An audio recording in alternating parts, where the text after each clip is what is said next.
Okay folks, one tuna melt sandwich coming up, and we're going to do it on George, let's call it a George Formby grill. Well, it's not rocket science to put a bit of butter on your bread, but I'm going to show you how to do it anyway.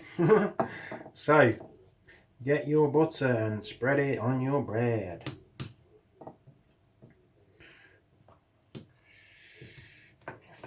This will do obviously 2 sandwiches because it is a 2 sandwich tuna melt. Anyway, basically 1 tin of tuna will do you 2 sandwiches, more than enough. Okay, get your tin of tuna, drain it off, obviously it's not rocket science. Drain it off. Get your bread and just basically flake your tuna onto your bread. Not rocket science, as I said, it's not rocket science, but you know, some people like to see this sort of stuff. So, get your tuna on there. Okay, let's make sure it's nice and evenly spread out. Any big bits, just break them down a little bit because we want it to be as flat as we can. So spread it out as best you can. Try and get it to the edge. That's nice. Okay.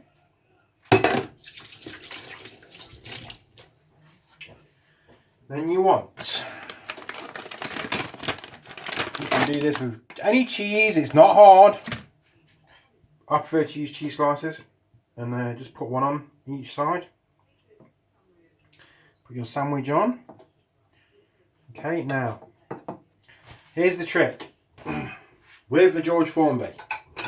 Okay, don't ever grill directly onto your George Formby grill because it is a pig to clean, as we all know. Get a piece of baking paper. Okay, put your sandwiches on your baking paper like so. Okay. Okay, get them as close as you can.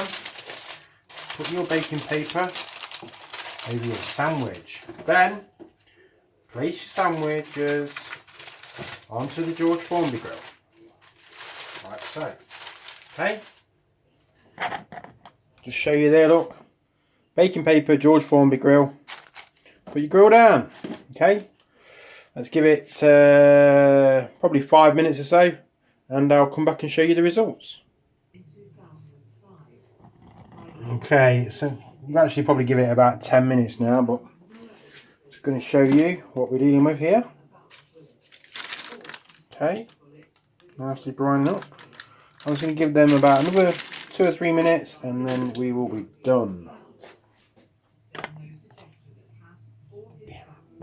Okay, we are done. Okay, got a nice brown to the sandwich. Okay, cheese is just starting to melt out now, and then as you can see there, the cheese has melted into the tuna very nicely. Okay, and as I say, there's no messing up with your George Formby grill.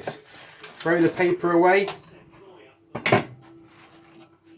and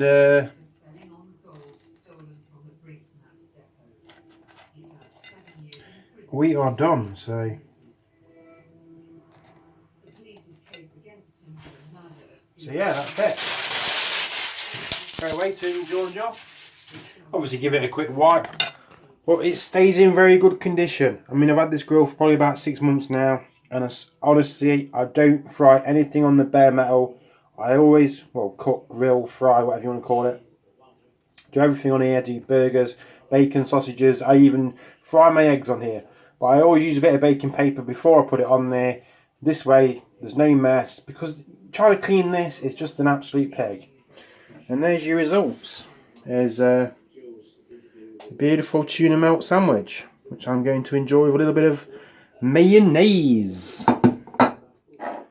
Hellman's Light, of course, very nice. And that's it. There's your tuna melt, done on a George Formby foreman grill. No mess, no hassle, no grief.